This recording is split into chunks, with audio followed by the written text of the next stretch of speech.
Hello again, folks. This is Barry with Barry's 8-Track and Classic Car Radio Repair. And today's victim is going to be a 1966 Mustang AM-8 track, which is now an AM-FM 8-track with a full stereo operation, 4-speaker operation, separate amplifiers for each speaker.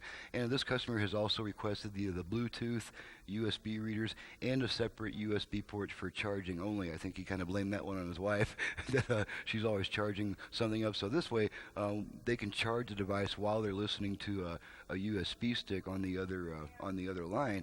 And one thing that's kind of interesting about these older Ford radios is that unlike some of the newer, unlike all of the like Delco radios and Mopar radios, these Fords actually use a string that converts the rotary motion to a linear motion to operate the tuning dial, whereas Delcos and Mopars and most other radios of this ilk have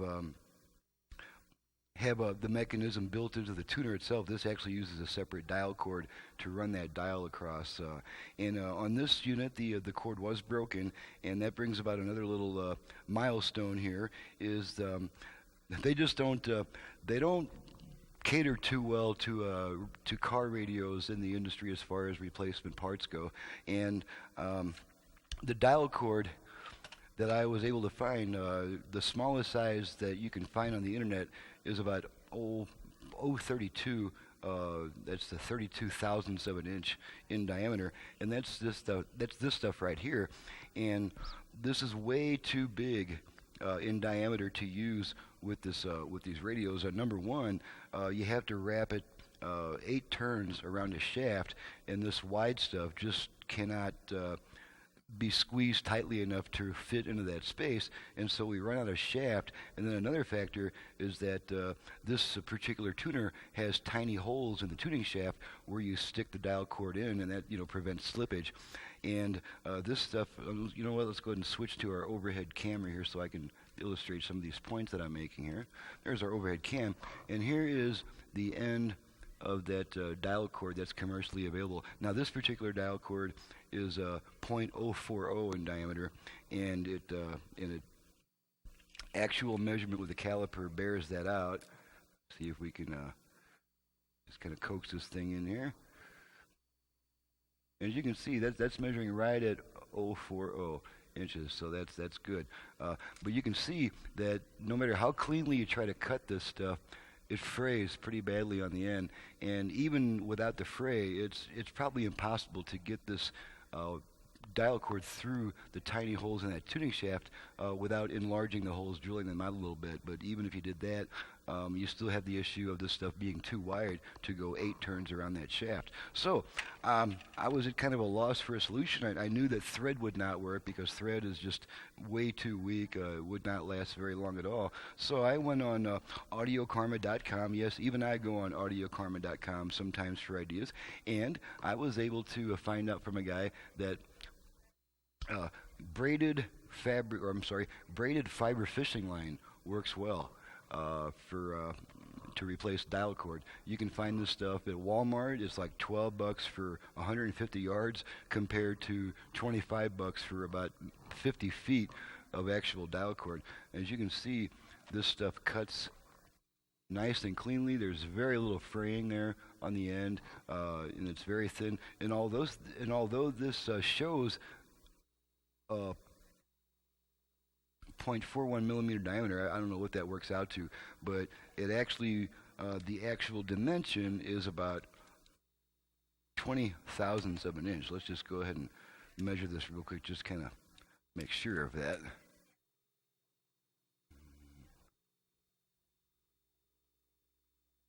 Yeah, so it looks like we're measuring right at or just under 0.020 of an inch, and this is thin enough to go through that hole with no problem. And this particular line is I bought the largest size they had. This is 65-pound test, so this is some pretty doggone heavy line. It's not plastic line like most fishing line is. This is actually a fiber. They call this stuff Spectra fiber, I think, and so it's not really slick. And even if it were, the hole in the tuning shaft prevents it from slipping because you have to stick it through that hole. And if worse comes to worse, you could always just rub some rosin on this thing to give it some more grip. So in a sense, I'm kind of plugging a certain brand of fishing line on a classic car radio type website. So anyway, so now we're going to go to the actual unit, back to the actual unit, and we're just going to run this thing through its paces, make sure everything works properly. Naturally, it has FM now, and let me switch a couple of video stuff here, and we're going to go ahead and turn it on and just run it through its paces, make sure everything works. So this is from Dean in Clarkston, Michigan. Thank you, Dean, for your business, and now you're going to see your radio operating on FM.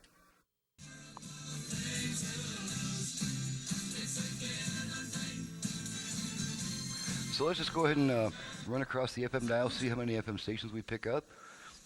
I normally, before radio's converted, I can usually get somewhere between 5 and 8 stations in good and strong. So we're going to get quite a few more with the converted radio. So we'll just start checking that out right now.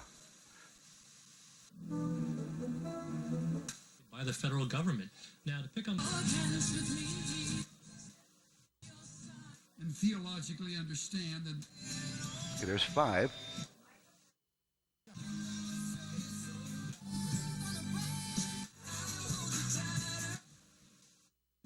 Toyota Tundras. Okay, so there's 10 already. While it's true popes of... What a great... Gigantic. Here's the story. You're able to qualify for this. You are the one I'm talking...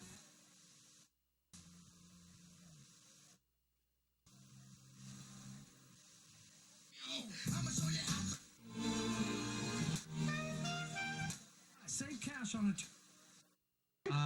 On 2009, do it signing with a payment of... And did we mention that your first... Oh, and then paying for... Canyon Railway. Flagstaff. Okay, so now counting the weak station, we pick up about 28 FM stations nice and clear. So that's quite an improvement over the original radio. Over an original FM radio. So now to switch bands, this radio does not have an AM/FM switch naturally. So to switch bands on this type of radio, we just turn the unit off and then right back on with about half a second. And now you're hearing the familiar sound of AM radio. And we probably only get about 2 or 3 stations. They're always whining. There's 1, 2.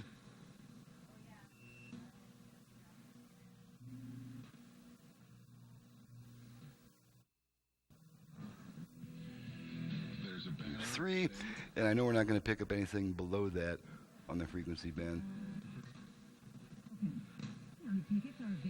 Half a station there. Okay, so let's go back to FM. Off and right back on. After they had...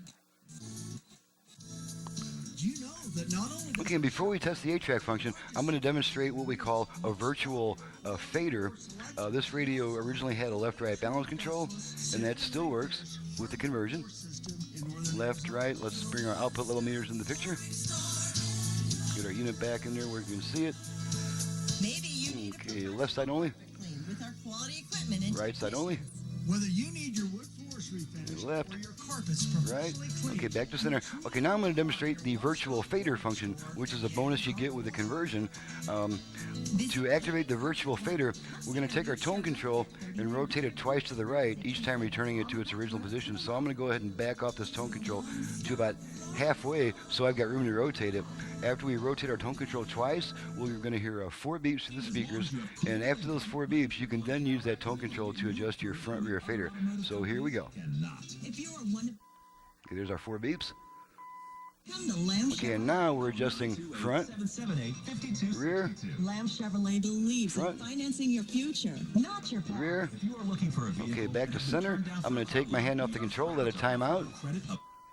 Okay, that setting has been saved, and now this tone control is once again just a tone control. building new credit history with Lamb Chevrolet's credit approval Alrighty, program. so we've demonstrated that function, and now we're going to activate the Bluetooth feature. I'm not going to go to all the trouble of putting a unit to the pairing action. I'm just going to activate the function, make sure it works. And the way that we activate the Bluetooth function, at least one of the many ways we can activate it, is giving this volume control 2 quick turns to the right. After that, we should hear a female voice coming on saying, ready to pair. So here we go. Now open Sunday. Okay, there's that female voice saying ready to pair. And now the radio is trying to pair with a Bluetooth device. And if I had a Bluetooth device here ready to pair with it, it would pair with it and start operating without wires or anything, just wireless streaming. And so now we're going to go ahead and test the USB reader function. And to do that, I've got my commercial, my radio commercial on a little USB stick. I'm just going to plug it in and make sure it starts playing. And that'll let us know that the USB function is working properly. So here we go. To your family. Stop by. You'll Okay, there's my commercial. And you can see the USB stick is flashing, indicating data transfer. So we'll unplug it, radio comes back, and now the only thing left to test, well, let's go ahead and test the dial light too, make sure that works. Okay, you can see the dial light flashing on and off as I push the button on my special bench setup. Okay, now comes to the coolest part of this whole thing, why I am regarded as the world's best 8-track repairman. You're about to hear the brightest, crispest sounding 8-track you've ever heard, because of my special hand-built tape head preamp is designed to bring out the treble and reduce some of that annoying bass rumble from old tapes. And you might actually hear so much treble out of the 8-track and so much volume that you're going to want to back that tone control down to temper some of that treble. Okay, that's the female voice saying pairing not completed. After 90 seconds, she'll do that. And so let's go ahead and pop in this 8-track, and we'll just see how bright and crisp I can make the 8-track sound. Here we go.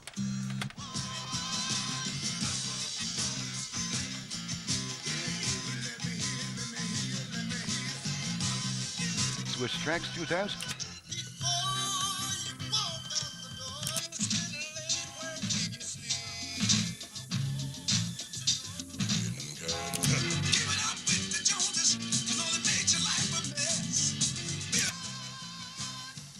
Okay, we're at the end of a song here, so it's either going to switch songs or switch tracks. Okay, to switch songs. Nice, bright, crisp sounding 8-track. And if that's too much treble, all you have to do is just back off the treble, and it'll subdue it a little bit. Now on older tapes, you're going to want that extra bit of treble that's available, because the more a tape is played, the more of its treble it loses.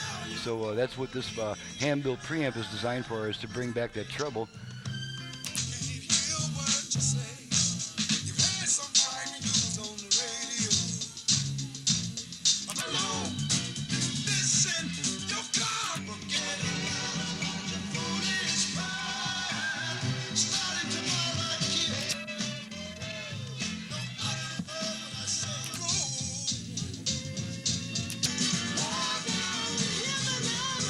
Okay, now we're going to unplug the 8-track. The radio should come back immediately, and it does. Okay, and this concludes the test. All the functions have been tested and proven to work properly. The only thing that I have not tested is the line inputs, and I know they work because I've already tested them, so we won't bother with that too much, because it's pretty boring watching me feed a tone into the radio and just listening to that test tone. So, with that all out of the way, I'm going to conclude this video and bid you guys a fond farewell. This is Barry with Barry's 8-track and classic car radio repair. Needless to say, if you have an 8-track for home or for car use that's in need of service, you can contact me directly at 928-533-9666. Same goes if you have a classic car AM radio to which you would like to add FM, with the additional possibilities of Bluetooth, USB reader, line input, an extra port just for charging USB devices. You can contact me for those reasons too. My website is in the description below. Thank you very much for watching and listening, and we'll see you next time. Having fun, driving my classic ride. Got a Mustang, buddy, it's a 69, but she ain't sounding so fine. Driving this car, I can't hear the guitar, and all my tapes run slow too. Radio smoking, 8-track that's broken. What can I do? Send it to 8-track repair center. 8-track repair center. 8-track repair center.com.